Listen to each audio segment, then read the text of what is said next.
పాకిస్తాన్ భారత్ను మరోసారి రెచ్చగొట్టే ప్రయత్నం చేస్తుందా? పాక్ మాజీ దౌత్యవేత్త అబ్దుల్ బాసిత్ చేసిన వ్యాఖ్యలు ఇప్పుడు సంచలనంగా మారాయి. ఇండియాపై అణుదాడి చేస్తామంటూ కామెంట్స్ చేస్తున్నాడు. ఢిల్లీ, ముంబై నగరాల మీద దాడి చేస్తామని, అమెరికా పాకిస్తాన్పై దాడికి దిగితే మేము ఇండియాను టార్గెట్ చేస్తామంటూ అబ్దుల్ బాసిత్ అంటున్నాడు. అమెరికా మా అణుశక్తి పరిధిలో లేదు కాబట్టి మా లక్ష్యం నుంచి ఖచ్చితంగా ఇండియానే ఉంది కాబట్టి మేము ఇండియాని దాడి చేస్తాం అంటూ చెప్తున్నారు.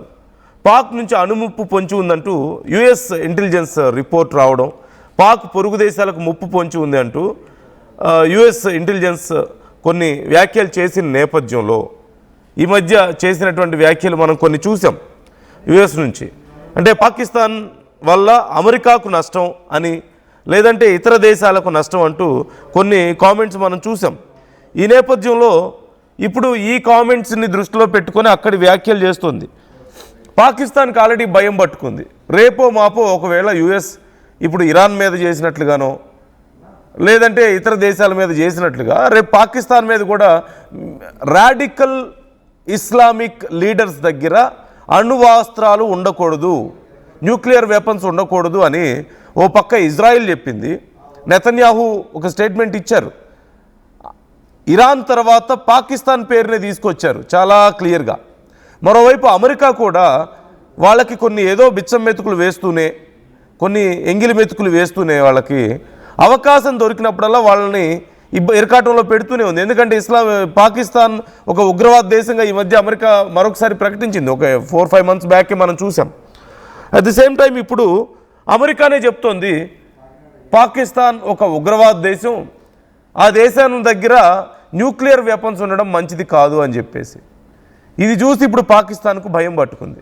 ఓ పక్క షెహబాజ్ షరీఫ్ అమెరికా ఇస్తే తప్ప, అమెరికా, చైనా లాంటి దేశాలు ఇస్తే తప్ప వాళ్ళ దేశాన్ని నడపలేని పరిస్థితిలో ఉన్నాడు. ఇప్పటికే ఆల్రెడీ పెట్రోల్, డీజిల్ ధరలను ఆల్మోస్ట్ 100% పెంచుతున్నట్లుగా ఒక ప్రకటన చేశాడు అక్కడ. అంటే దేశం ఏ స్థాయికి వెళ్ళిపోతుంది అంటే 100 రూపాయలు ఉన్న పెట్రోల్ 200కి వెళ్ళే పరిస్థితి ఉంది అక్కడ. డీజిల్ అదే పరిస్థితి ఉంది అక్కడ. వాళ్ళకి తినడానికి తిండి లేదు. అసీం మునీర్ ఏమో అమెరికా గడ్డ మీద కూర్చొని, అమెరికాకి పిలిచి అసీం మునీర్తో ట్రంప్ మాట్లాడితే అమెరికా గడ్డ మీద కూర్చొని, ఎవరు అక్కడి త్రివిధ దళాలకు అధిపతి కదా, కూర్చొని మేము భారతదేశం మీద దాడి చేస్తాం, మేమే పోయే టైం వస్తే మొత్తం సగం ప్రపంచాన్ని మేము తీసుకెళ్ళిపోతాం అని చెప్పేసి మాట్లాడారు. ఇప్పుడు మరొకసారి మధ్యలో కూడా చాలా సందర్భాల్లో వాళ్ళ మాజీ ఆర్మీ అధికారులు మాట్లాడినటువంటి మాటలు, మా దగ్గర అణుబాంబులు ఉన్నాయి జాగ్రత్త అని చెప్పి. ఇప్పుడు మరొకసారి అబ్దుల్ బాసిత్ చేస్తున్నటువంటి కామెంట్స్ కూడా మనం చూస్తున్నాం. ఇలా వరుసగా ఏదో ఒక కామెంట్స్ చేయడం, భారతదేశం మీద తమ విషయాన్ని వెళ్ళగక్కడం, భారతదేశం మిజైల్స్, కొత్త మిజైల్స్ తయారు చేసుకుంటే అవి పాకిస్తాన్ కోసమే అని భయపడ్డం. తిప్పికొడితే ఎంత దూరంలో ఉంది పాకిస్తాన్? దానికి 12,000 కిలోమీటర్లు వెళ్ళే బ్రహ్మోస్తో మాకేం అవసరం? 10,000 కిలోమీటర్లు, 12,000 కిలోమీటర్లు. మేము కొన్ని డ్రోన్స్ తయారు చేస్తున్నాం కదా మనం, ఆ డ్రోన్స్ సరిపోతాయి వాళ్ళకి ఇప్పుడు కొత్తగా. సో అనవసరమైనటువంటి ప్యానిక్ని క్రియేట్ చేసే ప్రయత్నం చేయడం. Of course India is taking it very lightly. కాకపోతే ఇప్పుడు ఏదో ఒక రోజు ఇరాన్కి పట్టిన గతి పాకిస్తాన్కి పట్టబోతుందా? రాడికల్ ఇస్లామిక్ నాయకులు పాలిస్తున్నటువంటి దేశాలు, రాడికల్ ఇస్లామిక్ కంట్రీస్ దగ్గర అణ్వాయుధాలు ఉండకూడదు అనే అభిప్రాయానికి అన్ని దేశాలు వస్తున్నట్లుగా కనపడుతుంది. Even China is not appreciating for Pakistan having nuclear weapons. At the same time ఇప్పుడు ఇజ్రాయెల్ రీసెంట్గా నెతన్యాహునే చెప్పారు నెక్స్ట్ టార్గెట్ పాకిస్తానే అన్నట్లుగా మాట్లాడారు. ఈ మధ్య మనం విన్నాం. మరోవైపు ఇప్పుడు అమెరికా పాకిస్తాన్ని అవకాశం దొరికినప్పుడల్లా టార్గెట్ చేసుకుంటూనే ఉంది. అఫ్కోర్స్ వాళ్ళు అడిగితే అప్పులు ఇస్తున్నారు, వడ్డీలకు బాగానే డబ్బులు ఇస్తున్నారు, లేదంటే అప్పుడప్పుడు సహాయాలు చేస్తున్నారు. బట్ వాళ్ళని అలాగని ఎదగనిచ్చే ఆలోచనలో లేరు. ఇలాంటి పరిస్థితుల్లో భారతదేశం మీద విషయం కక్కుతుంది. అంటే భారతదేశం మీద మేము ముంబైని లేపేస్తాం, ఢిల్లీని లేపేస్తాం అని చెప్పి మాట్లాడుతున్నారు. మరి వాళ్ళు ఇస్లామాబాద్ ఏమైపోద్ది నిజంగా మనల్ని టచ్ చేస్తే? నిజంగా వాళ్ళు తట్టుకోగలుగుతారా భారతదేశాన్ని? సైనిక శక్తి అసలు ఉందా? భారతదేశంతో పోటీ పడగలిగే శక్తి కానీ? మొన్న జరిగిన యుద్ధంలో ఇక ఆల్మోస్ట్ రేడియేషన్ లీక్ అవుతుందేమో అని చెప్పి భయపడి ఏడ్చుకుంటూ అమెరికా దగ్గరికి వెళ్తే భారత్ అప్పుడు అమెరికా చెప్తే ఆపలేదు. అక్కడ ఉన్నటువంటి ప్రజలకు అనవసరంగా ఇబ్బంది కలగకూడదన్న ఉద్దేశంతో భారత్ యుద్ధాన్ని ఆపింది. చాలామంది ఫీల్ అయ్యారు, అనవసరంగా యుద్ధాన్ని ఆపింది భారత్, ఇంకొంచెం కంటిన్యూ చేస్తే అయిపోయేది కదా ఒక పని అని చెప్పేసి. చావు తప్పి బయటపడింది జస్ట్ అలా. ఇలాంటి పరిస్థితిలో మళ్ళీ భారతదేశం మీద అంటుంది. సో అసలు కంపేర్ చేసి చూస్తే ఏముంది పాకిస్తాన్ దగ్గర? భారతదేశం గురించి ఇన్నిసార్లు ఇంత దారుణంగా మాట్లాడడానికి అసలు పాకిస్తాన్ దగ్గర ఏముంది అంటే సైన్యం గురించి ఒక్కసారి నేను I'd like to give a small comparison between India and Pakistan's strength. ఏముంది అంటే సైనిక బలం గురించి చూస్తే, ఆర్మీ గురించి చూస్తే, one of the strongest army India ప్రపంచంలోనే. We're in top third or fourth ప్లేస్లోనే మనం ఉన్నాం. స్ట్రాంగెస్ట్ ఫోర్సెస్ మనది. టాప్ 5లో మనం ఉంటే పాకిస్తాన్ ఎక్కడుంది? ఎక్కడో 20లో ఉంది, 18-20 ప్లేస్లో ఉంది. And they are comparing with us. They want to destroy అస్.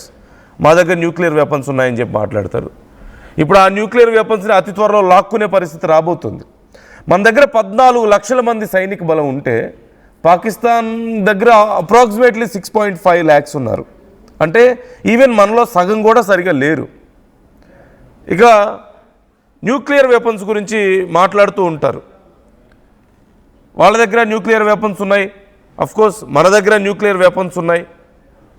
కాకపోతే మిజైల్ సామర్థ్యం ఎంత ఉంది మన దగ్గర, వాళ్ళ దగ్గర ఎంత ఉంది? అగ్ని సిరీస్ ఉన్నాయి మన దగ్గర. ఇంటర్ కాంటినెంటల్ బ్యాలిస్టిక్ మిజైల్స్ మన దగ్గర ఉన్నాయి. అగ్ని సిరీస్, బ్రహ్మోస్ ఇవన్నీ మన దగ్గర ఉంటే వాళ్ళ దగ్గర ఉన్నాయి. షాహిన్, గౌరీ 4000 kilometers, 3000 kilometers వాళ్ళ range. What do we have? 10,000 kilometers, 12,000 kilometers. Inter continental ballistic missiles మన దగ్గర ఉంది. వాళ్ళకి అంత అవసరం లేదు. We can reach US. In fact in one step we can reach US or any country in the world almost. వాళ్ళ దగ్గర ఏమున్నాయి? ఇక ఎయిర్ ఫోర్స్ విషయానికి వస్తే ఇండియా దగ్గర ఫైటర్ జెట్స్ మోర్ దాన్ 700 ఉన్నాయి. What they have? Approximately 350 to 400 ఉన్నాయి మహా అయితే. మన దగ్గర అఫ్కోర్స్ రఫేల్ ఉంది, అలాగే 30 MKI ఉంది. పాకిస్తాన్ దగ్గర F-16, F-17 ఎప్పుడో అమెరికా వాడినటువంటి, ఎప్పుడో 20 ఏళ్ల క్రితం 30 ఏళ్ల క్రితం వాడినటువంటి ఫైటర్ జెట్స్ వాళ్ళ దగ్గర ఉన్నాయి. ట్యాంక్స్ మన దగ్గర 4500 ట్యాంక్స్ ఉంటే వాళ్ళ దగ్గర ఉంది 2600 ట్యాంక్స్. ఇక నేవీ, ఇండియా దగ్గర ఎయిర్ క్రాఫ్ట్ క్యారియర్స్ 2 ఉన్నాయి, వాళ్ళ దగ్గర ఏమున్నాయి? 0. ఇక పెద్ద పెద్ద ఆమో విషయానికి వచ్చినట్లయితే అసలు మనతో కంపారిజన్ కూడా చేసుకోలేదు. I'm just trying to give a brief comparison. పూర్తి స్థాయిలో కంపేర్ చేసుకుంటే పోతే they are we can't even compare with Pakistan. అలాంటిది మన దేశాన్ని ఇలా మాట్లాడడం, మేము లేపేస్తామని చెప్పి మాట్లాడడం. ఇక్కడ తప్పు చేసింది ఏదైనా ఉంది అంటే అమెరికా పాకిస్తాన్ విషయంలో, భారతదేశం కాదు. ఎందుకంటే భారత్ పాకిస్తాన్ విషయంలో ఎప్పుడూ చాలా క్లియర్గానే ఉంది. కానీ అమెరికా వాళ్ళకి డబ్బులు ఇచ్చి అనవసరంగా ఎంకరేజ్ చేసి చివరికి ఈ స్థాయికి తీసుకొచ్చారు. Now they are ready to destroy 50% of the world. మేమే పోయే టైం వస్తే సగం ప్రపంచాన్ని తీసుకెళ్ళిపోతామని చెప్పేసి అసిమ్ మునీర్ మాట్లాడతాడు. మేము తలుచుకుంటే మొత్తం భారతదేశంలో ఉన్న ప్రాజెక్టులన్నీ కూల్చేస్తామని చెప్పేసి షహబాజ్ షరీఫ్ మాట్లాడతాడు. ఇప్పుడు అబ్దుల్ బాసిత్ మాట్లాడుతున్నాడు that they can attack Delhi or Mumbai. Modi ఒకసారి అన్నారు కదా, మాట్లాడితే పాకిస్తాన్ దగ్గర అణుబాంబులు ఉన్నాయంటారు, మరి మా దగ్గర ఉంది ఎందుకు దీపావళికి దాచిపెట్టుకున్నాం అనుకుంటున్నారా అని చెప్పేసి అన్నారు కదా. మేబీ అలా ఏమన్నా ఆలోచిస్తుందేమో పాకిస్తాన్. సో వాళ్ళు ఆల్రెడీ తినడానికి తిండి లేక సఫర్ అవుతున్న టైంలో, వాళ్ళ పెట్రోల్ డీజిల్ రేట్లు డబల్ అవుతున్న టైంలో, వాళ్ళకి ఆల్రెడీ స్కూళ్ళకి సెలవులు ఇచ్చేశారు అక్కడ నడపలేక, రోడ్ల మీదకి వెహికల్స్ రానివ్వలేని పరిస్థితుల్లో, అండ్ ఇంటర్నల్గా బలూచిస్తాన్తో వాళ్ళు ఎటూ తేల్చుకోలేక, మరోపక్క ఆఫ్ఘనిస్తాన్తో ఎటూ తేల్చుకోలేక తుక్కుగా కొట్టిపారేస్తుంటే అటు సైడ్ అంతా కూడా బలూచిస్తాన్ స్ట్రెంథన్ అవుతుంది, ఇంకో పక్క ఆఫ్ఘనిస్తాన్. అట్ దిస్ టైం ఇప్పుడు అరబ్ కంట్రీస్ ఇలాంటి ఒక పెద్ద యుద్ధాన్ని భారతదేశం ఆపగలుగుతుంది ఒక్క ఫోన్ కాల్తో అని మాట్లాడుతున్న టైంలో, ఈవెన్ ఇరాన్ భారతదేశానికి ఫోన్ చేసి మీరు ఇన్వాల్వ్ అవ్వండి ఈ విషయంలో అని చెప్తున్నటువంటి ఈ టైంలో, బ్రిక్స్ దేశాల సదస్సుల్లో భారతదేశానికి స్టాండింగ్ ఓవేషన్లు వస్తుంటే మన ప్రధానికి, వాళ్ళ ప్రధాని దిక్కులు చూస్తూ నిలబడాల్సి వచ్చిన పరిస్థితుల్లో ప్రపంచంలోనే అగ్రదేశాలు సైతం భారతదేశం చేయబట్టుకోవడానికి రెడీ అవుతుంది. అంటే ఓ పక్క చైనా, మనం గతంలో చూసాం కదా బ్రిక్స్ దేశాల సదస్సులో, చైనా ఓ పక్క, రష్యా ఓ పక్క, ఇద్దరు చెరో పక్క నించొని మధ్యలో మోదీ ఉండి సచ్ ఎ గ్రాండ్ సిచ్యువేషన్ మనం అక్కడ చూసింది. అలాంటిది వేర్ ఆర్ వి? వరల్డ్లో మనం ఎక్కడున్నాం? ప్రపంచ దేశాలు యుద్ధాలను ఆపండి మహాప్రభు, మీరు ఒక్క ఫోన్ కాల్తో మీరు యుద్ధం ఆపగలుగుతారని గల్ఫ్ దేశాలు చెప్పుకునే పరిస్థితుల్లో మనం ఉంటే, మనల్ని ఇబ్బంది పెట్టడానికి చూసినటువంటి బంగ్లాదేశ్ లాంటి దేశాలకు కూడా మనం మెడికల్ ఎయిడ్స్ పంపిస్తున్నటువంటి టైంలో, మెడికల్ ఏఐడి పంపిస్తున్న టైంలో, లేకపోతే ఈవెన్ పాకిస్తాన్కి కూడా అవసరమైనప్పుడు వాళ్ళకు వరదలు వస్తే మనం పంపిస్తే మెడికల్ సపోర్ట్ పంపించాం, ఫుడ్ పంపించాం, ఇవన్నీ పంపించాం. వాళ్ళు పంపించారు శ్రీలంకకి. ఏం పంపించారు? ఎక్స్పైర్ అయిపోయిన మెడిసిన్, ఎక్స్పైర్ అయిపోయిన ఫుడ్ అవన్నీ పంపించారు. పరువు పోగొట్టుకున్నారు. How can we can't even compare. నాకు నిజం చెప్పాలంటే we don't even need to talk all this, we don't need to compare even. కాకపోతే just for the sake of basic idea, and still they are ready to attack us and they want POK. So ఈ comments అన్నీ కూడా కేవలం ఒక మేకపోతు గాంభీర్యాన్ని చూసుకోవడానికో, and they are saying, చూడండి ఏం చెప్తున్నారు, వాళ్ళ బుద్ధి ఎలాంటిదో చూడండి. ఒక ఉగ్రవాదుల బుద్ధే కదా ఇలా చేసేది. ఇప్పుడు వాళ్ళు ఏం చెప్తున్నారంటే ఇరాన్ని చూసి నేర్చుకున్నట్లున్నారు. అమెరికా, ఇజ్రాయెల్ వాళ్ళ మీద దాడి చేస్తే వీళ్ళు గల్ఫ్ దేశాల మీద దాడి చేసినట్టు. ఎందుకు? అక్కడంటే వాళ్ళ స్థావరాలు ఉన్నాయి కాబట్టి దాడి చేసామని కనీసం ఇరాన్ చెప్పుకోగలుగుతుంది. And they want to attack India if America attacks Pakistan అంట. What kind of ideology is this? Because they can't reach America, but we can reach if you want. మనం అమెరికానే రీచ్ అవ్వగలిగే పరిస్థితుల్లో ఉన్నాం. మన బ్రహ్మోస్ వెళ్ళి కొట్టేసే పరిస్థితి ఉంది. We can reach any country in the world undoubtedly. And they are saying they can hit Delhi and Mumbai. ఏముందని వీళ్ళకి?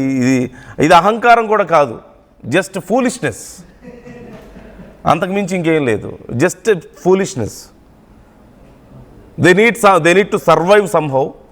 They don't have anything to expose. వాళ్ళకి గొప్పగా ఎక్స్పోజ్ చేసుకోవడానికి ఏమీ లేక చివరికి this is what their ideology is. Just for the idea sake we are talking.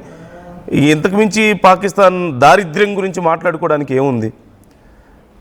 పెద్ద పెద్ద పాలిథిన్ కవర్స్లో గ్యాస్ పట్టుకుపోతున్నారు వాళ్ళ పౌరులు.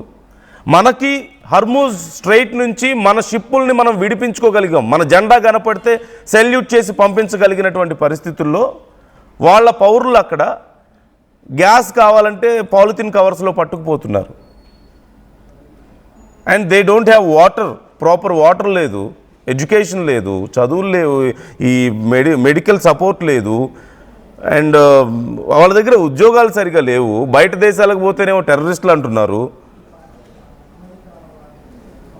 ఏముంది వాళ్ళ దగ్గర? What they have to compare with India?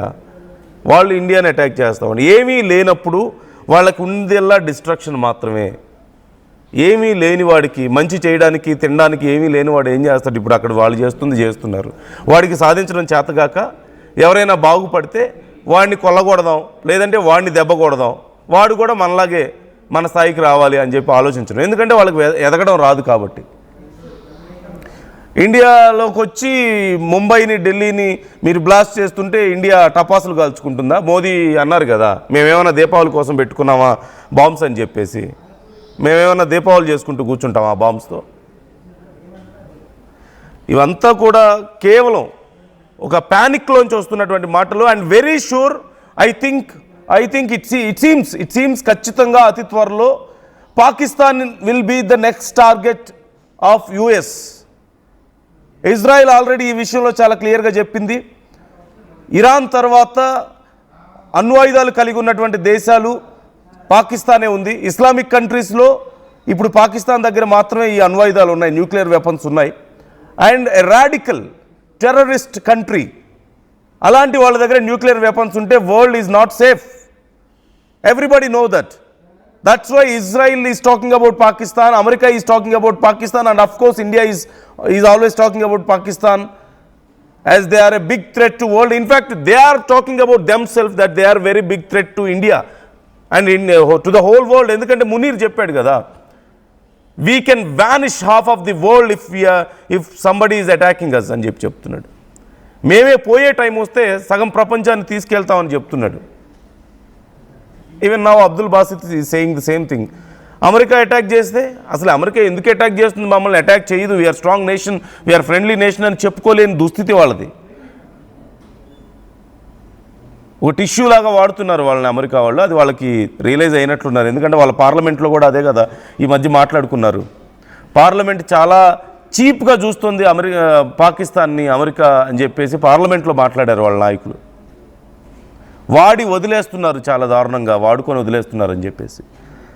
So I'm sorry, I'd like to show you that video once. ఒకసారి అబ్దుల్ బాసిత్ ఏమన్నాడు ఒకసారి చూద్దాం. జస్ట్ టేక్ ఏ లుక్, ఎంత దారుణంగా మాట్లాడుతున్నాడు మీకే అర్థమవుతుంది.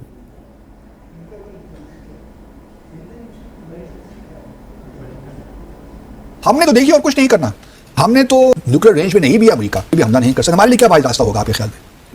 इंडिया हमने तो देखिए और कुछ नहीं करना, हमने तो अगर हमारी रेंज वहां ना भी हुई और अब हम पे कुछ किसी ने बुरी नजर से देखा तो हमने तो बगैर सोचे समझे भारत पे, मुंबई पे अटैक कर देना है, न्यू दिल्ली पे कर देना है. हमने तो छोड़ा नहीं. न्यूक्लियर रेंज में नहीं भी अमेरिका भी हमला नहीं कर सकता. हमारे लिए क्या वाइड रास्ता होगा आपके ख्याल में?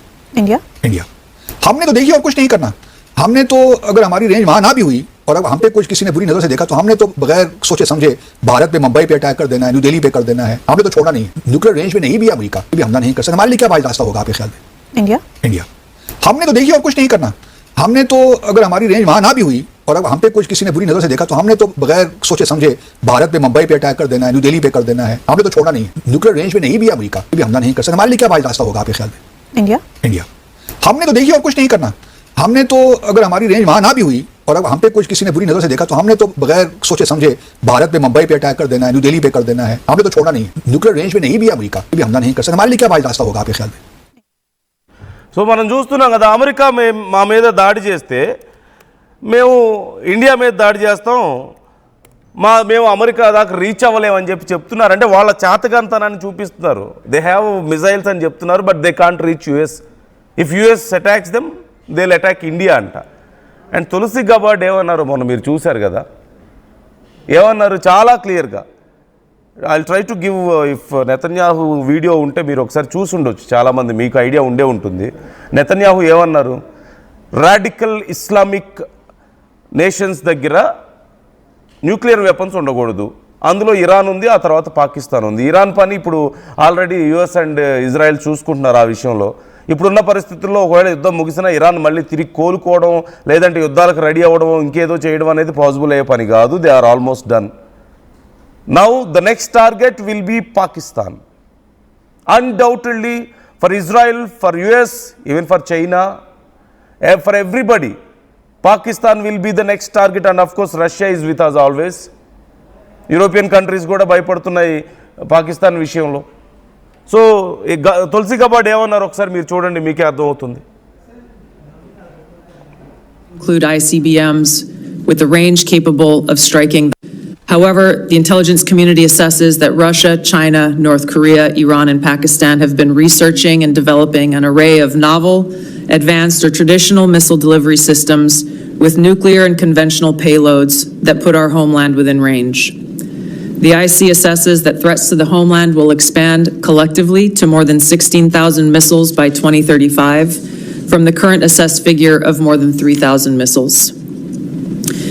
The IC assesses that China and Russia are developing advanced delivery systems meant to be capable of penetrating or bypassing U.S. missile defenses. North Korea's ICBMs can already reach U.S. soil, and the IC assesses that it is committed to expanding its nuclear arsenal. Pakistan's long-range ballistic missile development potentially could include ICBMs with a range capable of striking the homeland.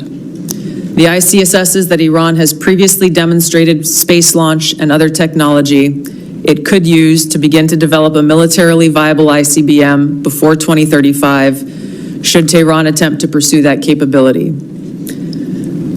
However, these assessments will clearly be updated as the full impact of Operation Epic Fury's devastating strikes on Iran's missile production facilities, stockpiles, and launch capabilities is determined. So, అక్కడ intelligence chief మాట్లాడుతున్న మాటలు ఇవి, ఎవరో సాధారణ వ్యక్తులు మాట్లాడుతున్న మాటలు కాదు. పాకిస్తాన్ లాంటి దేశాల దగ్గర అణ్వాయుధాలు ఉండడం అనేది డేంజరు ఈవెన్ ఫర్ అమెరికా అని చెప్తున్నారు. It's a very clear sign. America ఏదైనా ఒక దేశం మీద దాడి చేసే ముందు, ఏదైనా ఒక దేశాన్ని హస్తగతం చేసుకోవాలనుకున్నా, ఒక దేశాన్ని నాశనం చేయాలని చూసినా సరే ఇదే లైన్ చెప్తారు, దట్ అమెరికాకి ఆ దేశం ముప్పు, ఆ దేశం వల్ల ముప్పు పొంచి ఉంది, అమెరికాకి ఆ దేశం వల్ల ఫ్యూచర్లో నష్టం జరుగుతుందేమో అనే ఒక్క మాట మాట్లాడతారు. ఇప్పుడు పాకిస్తాన్ విషయంలో ఆ మాట మాట్లాడుతున్నారు అంటే Pakistan is going to be the next target of America అనేది అర్థమవుతుంది. It's a very clear sign. America don't want these nations, these radical nations to have nuclear weapons. Even Israel don't want. So ఒక్కసారి మీరు చూస్తున్నారు, even Pakistan ఏమో ఓ పక్క Islamic దేశాల్లో నా దగ్గర మాత్రమే ఇవి వెపన్స్ ఉన్నాయి కాబట్టి, న్యూక్లియర్ వెపన్స్ ఉన్నాయి కాబట్టి నేనే పెద్దన్నలాగా చలామణి అవ్వాలని చెప్పేసి ఏదో కొంత అక్కడ ఉన్నటువంటి గల్ఫ్ దేశాలతో కొన్ని అగ్రిమెంట్స్ కుదుర్చుకొని కొంత హడావుడి చేసే ప్రయత్నం చేస్తోంది. But it's not going to work out. They don't even care about them. వాళ్ళు కనీసం పట్టించుకోవడం లేదు పాకిస్తాన్ని. వాళ్ళ ఆధిపత్యాన్ని ఒప్పుకునే పరిస్థితుల్లో లేరు. ఒక ఉగ్రవాద దేశం వచ్చి గల్ఫ్ దేశాల మీద ఆధిపత్యం చేస్తామంటే వాళ్ళకి ఆయిల్ ఉంది, అన్నీ ఉన్నాయి, ఫెసిలిటీస్, టూరిజం ఉంది, డబ్బులు వస్తున్నాయి. అసలు వాళ్ళు ఎందుకు పట్టించుకుంటారు? వీళ్ళు వరుసగా ఏమేమి దేశాలు ఉన్నాయి పాకిస్తాన్కి వ్యతిరేకంగా? చిన్న దేశాలు ఉన్నాయి, ఏదో పట్టించుకోకుండా ఉన్నారా? అమెరికా ఉంది. పాకిస్తాన్లో ఉగ్రవాద గుంపులకు సంబంధించి అనేక సార్లు అమెరికానే అది ఒక ఉగ్రవాద దేశం అంటూ చెప్పింది. అండ్ డొనాల్డ్ ట్రంప్ కూడా చాలాసార్లు విమర్శించారు. ఇప్పుడు తులసి గబార్డ్ అక్కడి ఇంటెలిజెన్స్ చీఫ్ అదే చెప్తున్నారు. అఫ్కోర్స్ ఇండియా ఎప్పుడు ఈ విషయాన్ని లేవనెత్తుతూనే వస్తుంది. మరోవైపు ఆఫ్ఘనిస్తాన్ ఉంది, ఇంకోవైపు యూకే, యునైటెడ్ కింగ్డమ్లో కూడా ఈవెన్ వాళ్ళ పార్లమెంట్లో కూడా పాకిస్తాన్ గురించి డిస్కస్ చేశారు. ఇక FATF financial action task force కూడా పాకిస్తాన్ను గ్రే లిస్ట్లో పెట్టింది. అంటే ఉగ్రవాదులకు సంబంధించిన నిధుల నియంత్రణలో ఇక్కడ ఉగ్రవాదులకు నిధులు ఇస్తున్నారు వీళ్ళకి డబ్బులు ఇవ్వడం వేస్ట్ అని చెప్పేసి FATF financial action task force వీళ్ళని గ్రే లిస్ట్లో పెట్టేసింది. సో ఇలా ప్రపంచంలో ఉన్న దేశాలు, అంతర్జాతీయ సంస్థలన్నీ పాకిస్తాన్ని మీరు మంచివాళ్ళు కాదు అని చెప్తుంటే, లేదు ఎంతో కొంత మేము ప్రూవ్ చేసుకోవాలి, మేము మంచివాళ్ళమే అని చెప్పుకోవాల్సింది పోయి, మేము సగం ప్రపంచాన్ని లేపేస్తాం, ఇండియాని లేపేస్తాం, ఢిల్లీని లేపేస్తాం, ముంబైని లేపేస్తాం అని చెప్పి మాట్లాడుతున్నారు. అమెరికా మాకు థ్రెట్ ఉంది మీ వల్ల అంటే, మా వల్ల మీకెందుకు థ్రెట్ ఉంది, మనం బాయి కదా అని చెప్పి చెప్పుకోవాల్సింది పోయి, అమెరికా పాకిస్తాన్ బాయి కదా అని చెప్పి చెప్పుకోవాల్సింది పోయి, వాళ్ళతో మాట్లాడాల్సింది పోయి, వాళ్ళు మా మీద అటాక్ చేస్తే మేము ఇండియా మీద అటాక్ చేస్తాం. ఇండియా ఏం చేస్తుంది? ఏదో సరదాగా ఆడుకుంటూ కూర్చుంటుందా? పాకిస్తాన్ బాంబులు వేస్తాం, మేము లేపేస్తాం అంటే ఒప్పుకుంటాయా ప్రపంచ దేశాలు? సో ఇట్స్ వెరీ ఎలాంటి ఇవన్నీ బేస్లెస్, కొంచెం కూడా నాలెడ్జ్ లేకుండా ఏదేదో మాట్లాడి అనవసరంగా గందరగోళం చేయడం తప్పితే ఏమైనా ఉపయోగం ఉందా? They are in fear that America is going to attack them next అని. They are in fear that they will be the next target of US అని చెప్పి భయం ఉంది వాళ్ళకి. వాళ్ళు ఏమీ చేయలేరని వాళ్ళకి తెలుసు. They know that their missiles can't reach America. They know that in fact వాళ్ళకి ఇచ్చినటువంటి ఈ F-16 యుద్ధ విమానాలు లాంటి వాటిలో పవర్ స్విచ్ ఉందని కూడా ఒక ప్రచారం జరిగింది, మనకు తెలుసు. అంటే వాళ్ళకి కావాల్సినప్పుడు అమెరికా కావాలనుకుంటే వాళ్ళ యుద్ధ విమానాలను ఆపేస్తుందని భయం ఉంది వాళ్ళకి. అంటే ఒకవేళ ఇతర దేశాలకు అమ్మినప్పుడు, మనలాంటి దేశాలకు అమ్మినప్పుడు అమెరికా లాంటి పనులు చేయకపోయినా మనం చాలా క్లియర్గా ఉన్నా కానీ పాకిస్తాన్ లాంటి దేశాల దగ్గర ఏముంది? ఈవెన్ వాళ్ళు రిస్ట్రిక్షన్ కూడా పెట్టారు that they can't even use these fighter jets in wars అని చెప్పేసి. ఎందుకు? వాళ్ళకి రాదు, వాళ్ళకి అంత నైపుణ్యం లేదని. So there is no meaning of Pakistan's words ఎక్కడో కూడా. మరి చూద్దాం ఏం జరగబోతుంది అనేది. ఎన్ని రోజులు ఈ మేకపోతు గాంభీర్యం. అతి త్వరలో అంతర్యుద్ధమే మొదలయ్యేలా ఉంది. ఒక పక్క బలూచిస్తాన్ ఎగిరిపోయింది, ఇంకో పక్క ఆఫ్ఘనిస్తాన్ తుక్కు కింద కొడుతున్నారు పాకిస్తాన్ని. ఇలాంటి పరిస్థితుల్లో కరువు కాటకాలు ఏమీ లేని, డబ్బులు లేవు, ప్రపంచం దగ్గర నుంచి అడుక్కు తెచ్చుకుంటున్నారు already. It seems very soon పాకిస్తాన్లో ఒక అంతర్యుద్ధంతో పరిస్థితులు పూర్తిగా మారిపోయే అవకాశాలు కనిపిస్తున్నాయి. మరి ఎలా వాళ్ళు డీల్ చేసుకుంటారో చూద్దాం. మీ అభిప్రాయాలను కామెంట్ చేసే ప్రయత్నం చేయండి. మీ అభిప్రాయాలు కూడా మాతో పంచుకోండి.